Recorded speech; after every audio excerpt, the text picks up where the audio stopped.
นี่เอาป้าครีมขาวเขาบอกเนี่ยนี่ใจลายนั่นไม่ได้ขุบใจได้เอามาให้ขายเอามาขายได้นี่ชื่อซอยคอยไม่หาแสนฝากทุกพี่น้องซื้อน้ำกันเด้อครีมแม่สมเนาะสบู่น้องม่วงกะฝากติดตามเบิ่งน้ำกันว่าน้องไซสีขาวหรือบ่กันมาสิมารีวิวให้เบิ่งจวดๆเลยเนาะถ้าสีขาวถ้ามันขาวแท้กะฝากพวกพี่น้องเบิ่งน้ำกันเนาะกะมาเลยเอาออกไปมาเลยมามาเลย1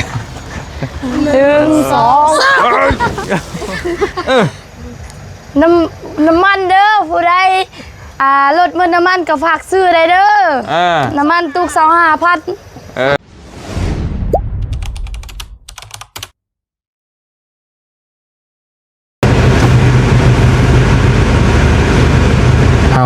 พี่น้องเนาะ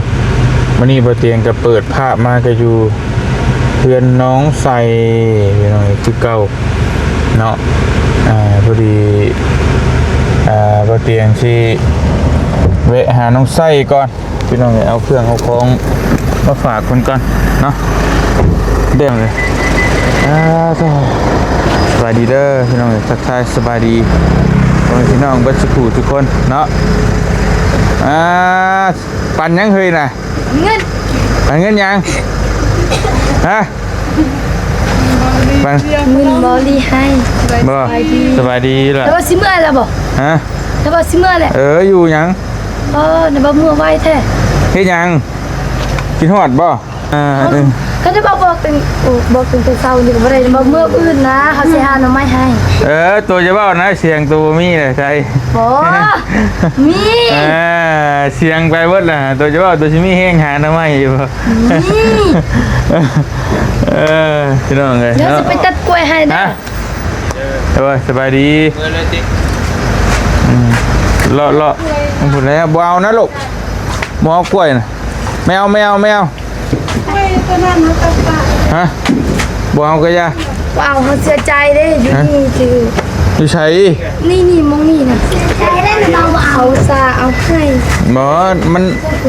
กล้วยมันหลายเนี่ยบอลลี่กับบอลลี่จะเอาให้อีกนี่น้องป๊อปน้องป๊อปมาให้เลยเปล่านำมันลายนึงใส่กล้วยนั่นกินบ่ครับนี่น่ะกล้วยมันลายนึงกล้วยไข่ได้นี่น้องป๊อปมาให้สบายดีเด้อเนาะค่อยๆที่แวะหาสารลำเพ็ญนะกำไปได้หอดเนาะกำเลยเจ้าแล้วไปหากินข้าวก่อนท่านกินข้าวเจ้ากินน้ำกันผุดไปปอดบ่ปอดเต็งเสียงงามเนาะ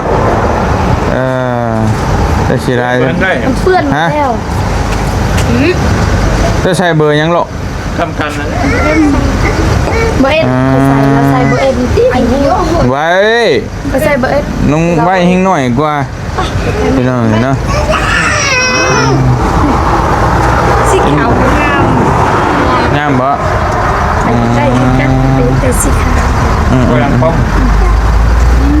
จับลี่เสือวลี่งามเนาะสีขาวหาเนี่ยเปล่าโอ้ยมาเสียวให้นี่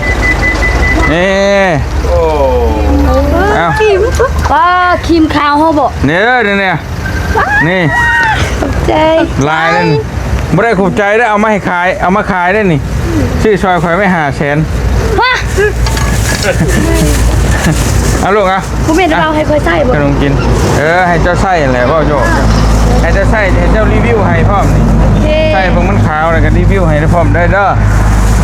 ที่มันว่าลืมเดี๋ยวบ่ลืมเนาะบ่ลืมเขาจะไปลืมเอาลูกเบิ้งเช้าเชื่อให้ลาก่อนกินแหละข้าว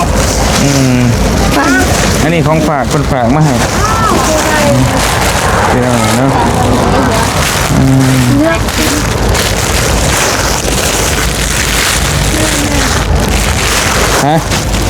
เลขว่ายูใช่ยืนเบา อยู่ซ้ายมาเด้อมีแต่เบอร์ใหญ่เลย บ่ได้ครับเนาะ มีแต่เบอร์ใหญ่ๆหืม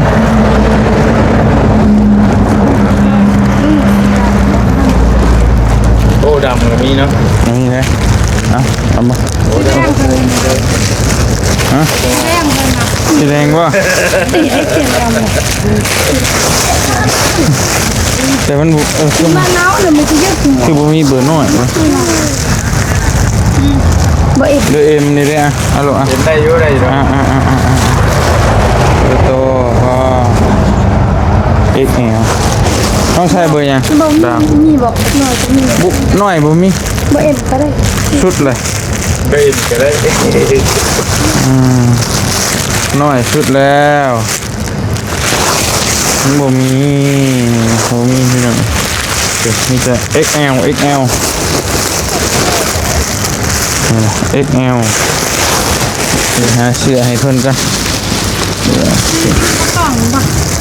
จะกินอะไร กินไหมลูกกินไหมกินแล้วบ่มีคือบ่มีนะเฮ้ย กินเลยดิ บ่มีแต่เบอร์ L ใหญ่แล้วเบอร์ M ก็ยังบ่มี มาสาวก็มักเสื้อหน่อย แล้วเปลี่ยนว่า ได้บ่ L อ่ะได้ทำได้ได้เลยแต่ว่าเบอร์ M บ่มี M ก็ L มันใหญ่โพด สิลงกันหมดครอบครัวเลยนี่ ก็ใช่ฮะ ลงมาครอบครัวจังนะ งานเป็นครอบครัว พอละเดี๋ยวมื้อหน้าเอาสิเอาตัวน้อยมาให้เด้อบักหลายังบักหลานี่บ่มีมันบ่มีได้ดอกใส่ก็ขี้ได้มันมีตัวนี้เดี๋ยวมื้อหน้ามันมีเบอร์ S อยู่เฮือนน่ะแต่ข่อยบ่ได้เอามานี่เด้นี่นะพอเบอร์ S ใช่ พอละใส่แล้วเบิ่งดู ใช่เบิ่ง จะต้องแทงหลังผม ใส่ซ่อนกันเลย ใส่ซ่อนกันเลยก็ได้ ก็ได้ เอาให้เพิ่นเป็นหน่อยเนาะกันใส่มีแต่เบอร์ใหญ่ กากระเป๋า นะเพื่อนไม่ต้องเพื่อนบ่ป้า โอเค คือคนพี่บ้านลงแบบนี้นะเนี่ย บ่ว่าดอกเจ้าก็บ่ได้เต็มบันไดอยู่แล้ว โอ้ ให้นี่ไม่ให้ พี่น้องเลยเนาะเรียบร้อยเรียบบ้านนี่พี่น้องเลย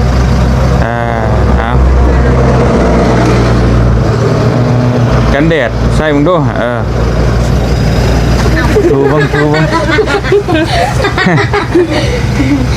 ลิ้นเจ๊บังน้ำ เล็กยังแพ้ค่อย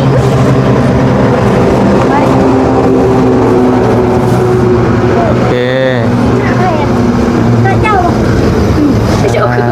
จ้าพี่น้องเนาะ ปะคอย อันไหน ขึ้นไปก่อน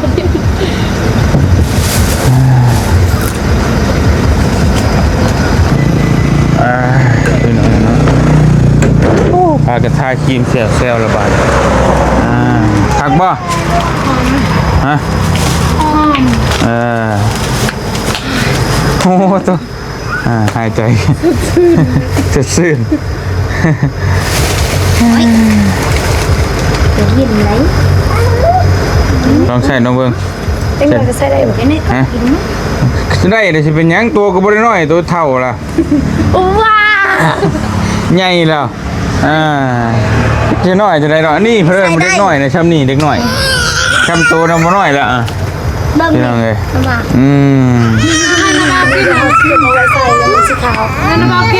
ลองรีวิวดูใช่รีวิวดูนะจับ บูฮูเทื่อว่ามันสีขาวแท้เลยบ่ บู ย่างอะไรสบู่เอามาสบู่ยังบอกเขาก็ ได้อ่านว่าได้ใช่สบู่น้องม่วง สบู่น้องม่วงแล้วก็ครีม ดอย น้องม่วงเนาะ ดอยคิดไม่ส้มคงไม่ส้ม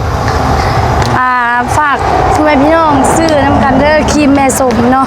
สบู่น้องม่วงก็ฝากติดตามเบิ่งนำกันว่าน้องใส่สีขาวหรือบ่ก็มาสิมารีวิวให้เบิ่งจวดๆเลยเนาะถ้าสีขาวถ้ามันขาวแท้ก็ฝากพ่อแม่พี่น้องเบิ่งนำกันเนาะก็ฝากในเด้อคลิปสครับนี่เท่าไหร่เมื่อกี้นี่ราคา สครับราคาบ่ราคากันนี่เด้ลูกนี่ใช่ ออกมาแล้ว จะจีเขี้ยมันออกได้อยู่นอกกู สบู่79ก็ฝากซื้อในเด้อ 99,000 นี่ โอเค ครีมอันนี้ทากันแดดต้นกังเวท บ่แม่นแต่เวใส่ครีมทาผิวกันแดดตัวนี้ลูก ครีมทาผิว ครีมทาหน้า ทาหน้า บ่ทาตอนกลางเว้นบ่ ด้วยจะขึ้นก็ได้ เด้อ ตอนเลิก ฝาก ตื่น ซื้อ มา ใน ทา เด้ ก็ได้ อ ด้วย ซื้อซอยในเด้อ เอาไปลองเลยใช่ขาวๆเด้อ เด้อ อ่า นี่เด้ปฏิทินบริการ มาหามเข่าให้ขึ้นในค่อยกระสอบหนึ่งมา ด้วย มันชื่อกระเข่าซอยน้องเพิ่นสอบหนึ่งไปลองเลย นี่เขาอยู่รุมเนี่ยมั้ยเอาอยู่รุมนี่ ตัวนี้มันตกเล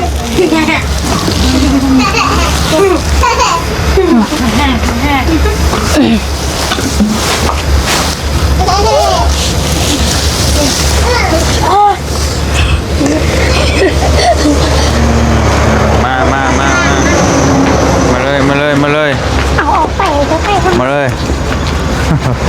มามาเลย 1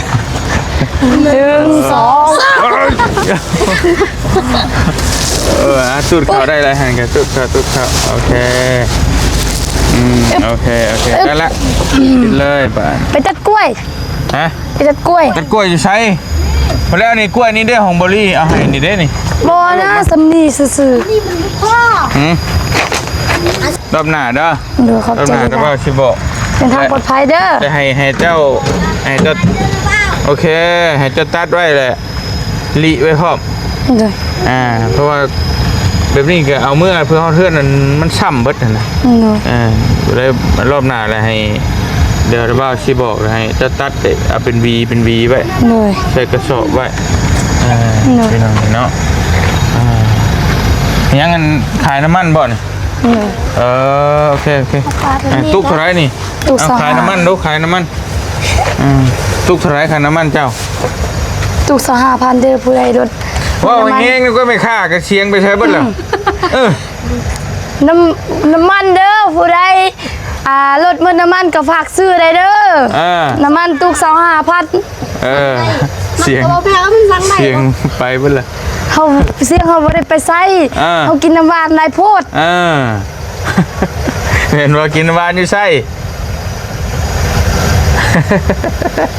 กินน้ำหวานอยู่ดอก อยู่ดองมีดอง แม่น ป่ะ แม่น แน่ น้ำหวานอยู่เฮือนจริง เบ้าพิษเบ้าถึกไม่ค่านี่แกโอ้ย ๆ เนาะ ไม่ โอเคพี่น้องเลย บ่ตอนนั้นเขาเจ้าคุมหัวเวลามันเปียก โอเคป้าแทนระบ้าเมื่อป้าเด้อบัดนี้ โดย เด้อ จะได้ลายเด้อไปอยู่ดีมีแห้งเด้อ โดย เป็นทางปลอดภัย โอเค จะได้ลาย ขอบใจลูกโอเคเด้อกลับป้าก่อนเด้อ ได้ลาย ยังไงน่ะโอ้ยเนาะแม่ว่าหมวกมัน โอเคไป หัวไว้สบายพวก ไม่ใช่ย้ำหนาวลูกช่วงหน่อยมันก็หนาวแหละย้ำหนาวแล้วมันยากไปกลับกันนะลูกเด้อ โดยผมจะ บายโอเคลูก รับปลอดภัยเด้อ โดยไปเรากำลังจะเดินทางกลับพี่น้องเลยพอดีทางเซโปนเพิ่นก็เฮ็ดทางใหม่เนาะ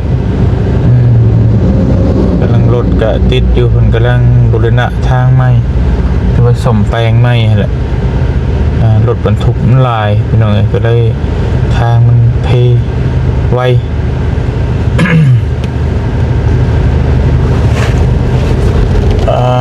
พี่น้องเนาะ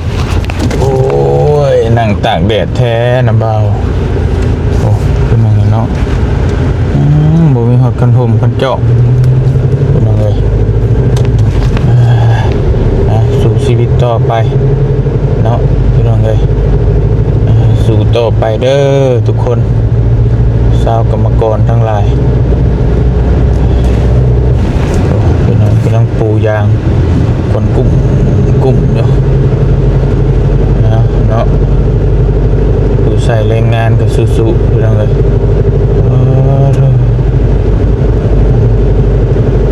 สมแปลงทางใหม่ก็ดีกว่าเก่าวันนี้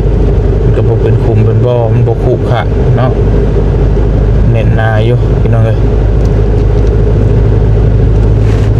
ไปพี่น้องเลยพอเตียงกับคอโตเดินทาง